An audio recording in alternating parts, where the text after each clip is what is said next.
Alexandre Moranville-Ouellette, la disparition d'un homme disparu en 2010 est enfin résolue. Oui, c'est dans la longue série de nos collègues du journal là, qui font des dossiers sur les progrès des technologies ADN, puis ce que ça cause. Et entre autres, on a pu élucider la disparition de James Daniel Kahn, qui à l'été 2010 là, avait disparu, lui qui avait des graves troubles d'anxiété, de paranoïa, puis qui était parti de chez eux sans ses médicaments.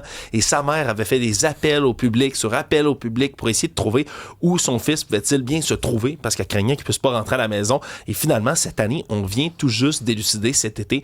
Il y a des ossements qui avaient été retrouvés sur le bord de la rivière là, des Prairies qui lui appartenaient finalement, mais ça a pris au-dessus là, de 15 ans pour être capable C'est résolu, mais on ne sait pas de là à là qu'est-ce qui est arrivé finalement. Il n'y a pas de trauma sur les ossements qui ont été retrouvés qui permettent de dire, par exemple, là, qu'il aurait pu se faire mal ou se faire attaquer. La théorie principale, en fait, c'est qu'il serait parti se baigner, qu'il se serait noyé, malheureusement. Ouais. Mais on voit comme ça que la technologie ADN, là, même si on ne sauve pas nécessairement des gens comme ça, au moins ça permet d'amener là, la paix d'esprit et le repos aux familles.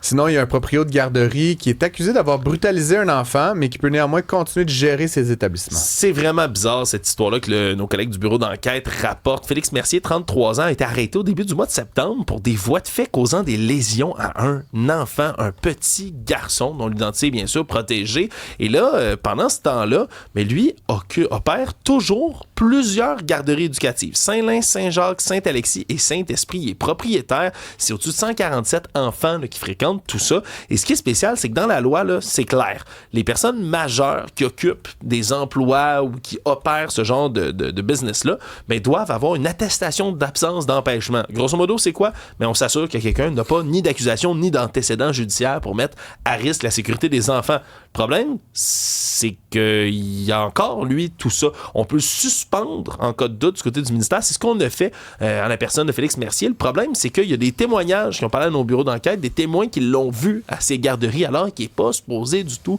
se trouver là. 5 anciens employés aussi de Félix Mercier qui ont alerté les normes du travail pour des paix pas données, des plaintes d'harcèlement psychologique, toutes sortes d'affaires comme ça.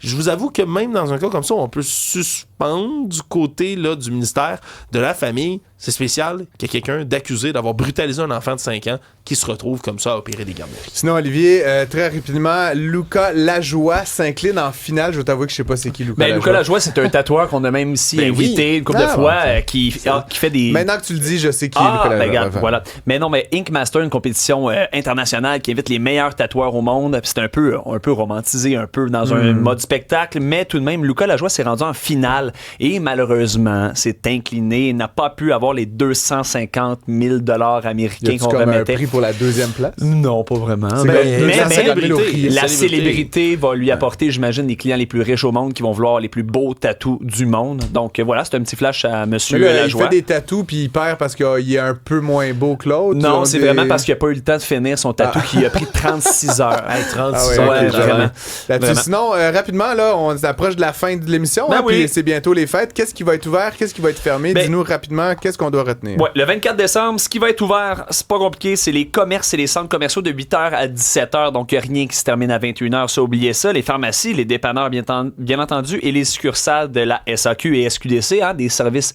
essentiel pendant le temps des fêtes. Et ce qui va être fermé le 24, entre autres, les écocentres et aussi le biodôme, la biosphère, l'insectarium.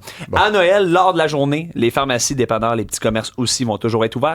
Et c'est la même chose aussi pour le 24 et 25. Donc, jusqu'au 1er janvier, là, suivez vos catalogues pour savoir si c'est ouvert ou fermé. Très bien, messieurs. On se retrouve tout de suite après la pause pour le fameux quiz. C'est la finale aujourd'hui. On va parler d'économie. Restez en onde avec nous.